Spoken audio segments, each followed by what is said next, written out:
The public image of caving is sort of idiots rummaging around down muddy little holes and getting stuck and having to be rescued and wasting loads of money on the police and the fire brigade, when really caving isn't about that at all. And there's an awful lot of work goes on in the field of cave exploration that people just aren't aware of. Myself, I've been involved in several caving expeditions abroad, and the British cave is probably ranked amongst the top 3 countries in the world for cave exploration.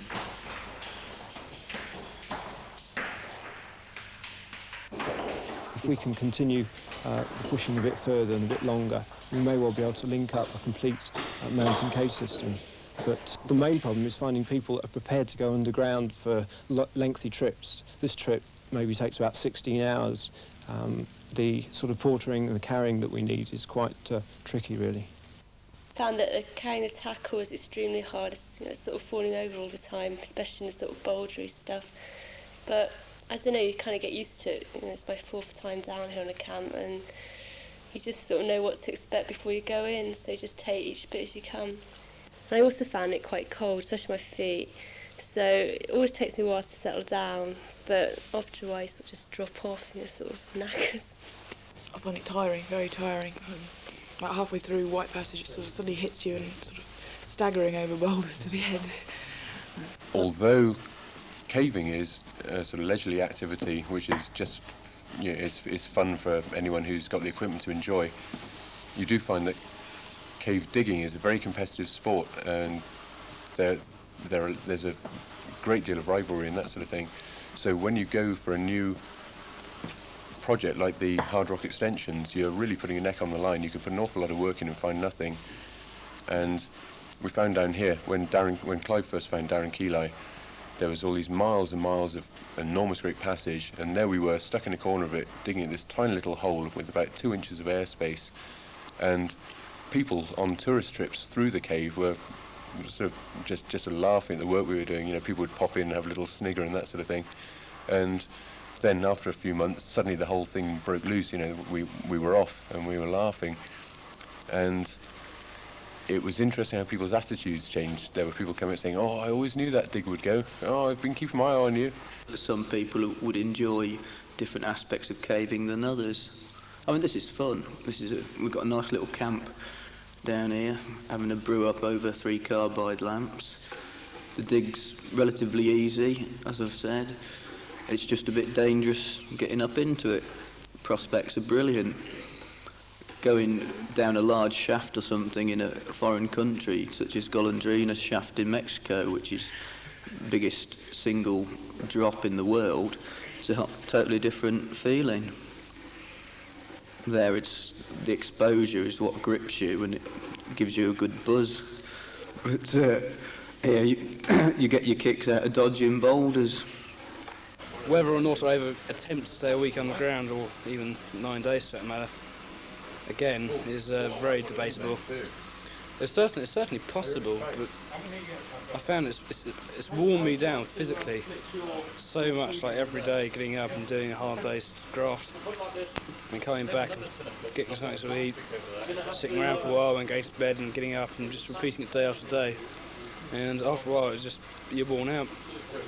I know one thing that's going to interest me is how I'm going to adapt to going back to normal work environment on Monday. From psychological pressures down here, and you put your neck on your line. You put your neck on the line occasionally down here, that sort of thing. You got all these pressures around you. You're working bizarre hours for a start. We're sort of working 24-hour days, that sort of thing occasionally. Suddenly go back to a situation where, for me, I'm back sort of working on a parallel board, designing things and all that. I mean, it's going to seem quite bizarre. I can just see walking to work on Monday after what, as far as I'm concerned, has been an epic week, and letting rip. And sort of going to work and sort of, "Oh, hello, Mark. Nice week's holiday, was it? Oh, yeah, great. Thanks very much." And that's all said. And like I say, I mean, it's been a classic, and there's no way we can actually describe it to people. sounds silly, but sort of driving over, sort of gloom and despondency, the idea of 9 days over here, 9 days underground. Had 2 cigarettes in the boozer before we came in, and then thought, well, I'll buy 20 cigarettes and take those down with me.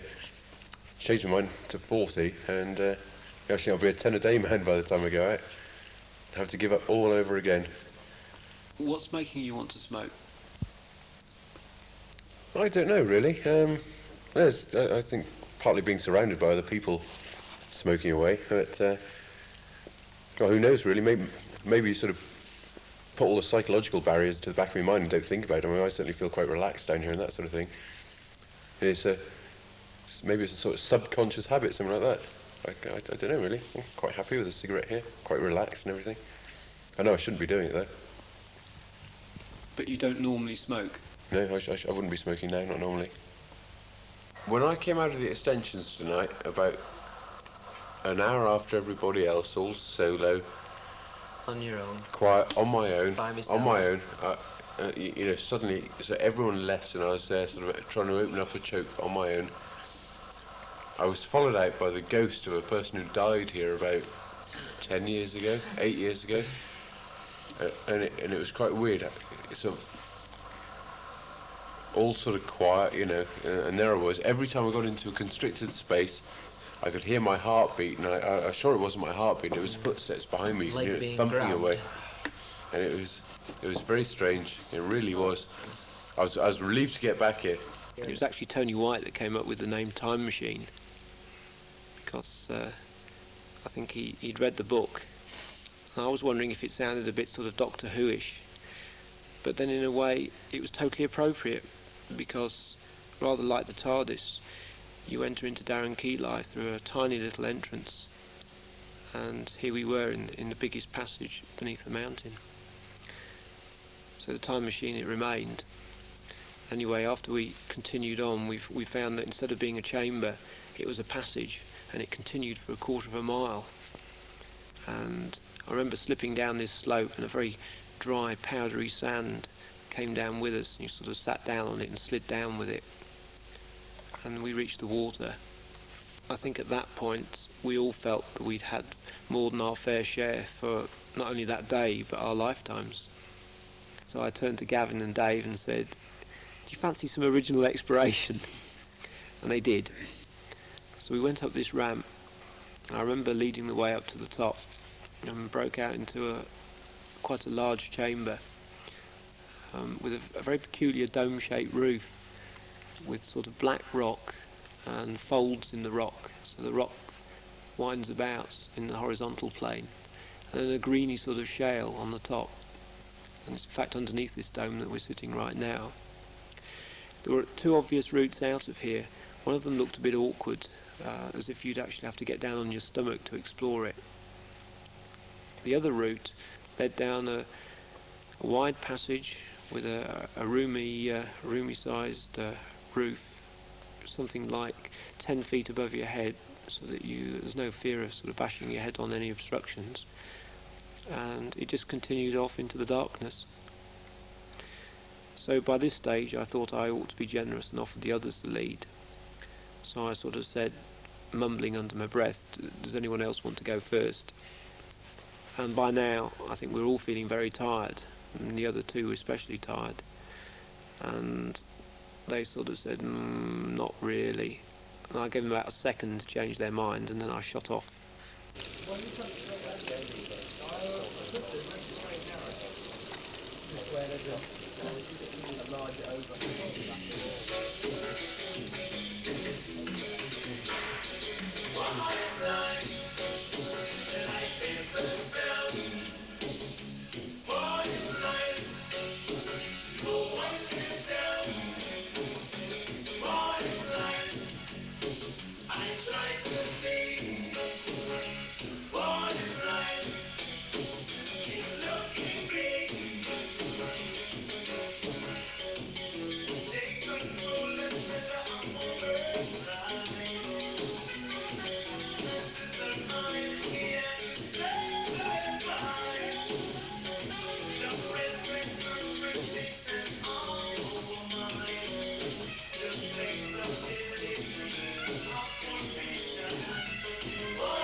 I think the beauty of caving is the fact that there's always something new to do. There's always new experiences, new obstacles. Like, take this 12 o'clock high we're going for. We know there's big passage on the other side because of the draft that goes through it. But on a cold day or a very hot day, it sort of whistles through. But it's finding the correct technique to get through the boulders. That's the very reason we're down here on a week-long camp. I mean, it's a new approach to an obstacle of this sort.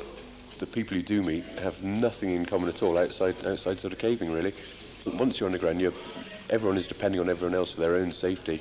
There's times when you're relying on someone else to lifeline you up a ladder pitch or something like that, or help you on an awkward climb through a squeeze. I mean, on some of these digs we're doing, you literally force your way into the sort of constriction beyond, and you bury yourself in. You've got sort of piles and piles of rubble behind you, and you're totally dependent on other people and all that sort of thing. It's 3:30 now, and we've just given up on this climb. I'm about to start packing up now to get ready to go back. I was very disappointed. I'm getting so close, within, 6 feet, and then finding that the rock between me and this hole I wanted to get into was just entirely loose and badly fractured. So I think I'll leave it for a braver person to have a go, have a try, or a more foolish one, depending. There's one big boulder wedged in a little narrow bit. I was trying to dig away the floor before it to drop it down. And at one time I literally turned around to Henry, started kicking stuff down towards him, and said, if this boulder behind me goes, then it's going to break my neck. And about 2 minutes later, the whole thing started shifting. I had a high-pitched screech, and the boulder literally stopped about 5 inches behind my neck. Normally, I don't like going up in there very much at all, and a lot of people wouldn't go up there at all in their right mind. And to actually stand up there for longer than was necessary to actually get some film seemed possibly taking a little more risk than we ought to, but we thought we'd go for it in any case. We shot the sequence of myself wiring the detonator onto the 3 charges that we'd put up in there, and apart from the stonefall, that went quite well. And I jumped down. We actually set them off by just touching the 2 wires at the end of about 100-foot cable, just sticking them on an ordinary 4.5 volt battery. Tried to stab, brand new battery, tried to stab the 2 wires onto it, and realised that one of the terminals had broken loose on the battery, and we couldn't get a circuit. And everybody, I think, was thinking, oh, it's not going to go off, it's not going to go off, and all of a sudden, bang, it went off. It blew the 2 people holding the lights. The air wave that's created shifted their arms forward, and they actually flicked the switches with their thumbs simultaneously. We had our lights blown out, and this is all quite normal when a charge of that size goes off, and it's certainly nothing to worry about. It's only the air moving, but when you're actually filming it, it seems quite strange. And fortunately, we stuck the lights on straight away, and all broke out into hysterics of laughter at the scene we'd created. The ultimate attraction, first of all, was that it had a lot more to offer than mountaineering, because the biggest mountain in the world's been done. Everyone knows Everest is, say, the highest mountain. But you come to a place like this, you've gone through a minute little soul-destroying entrance series, and you come out into fantastic big passage. No one knew it was there.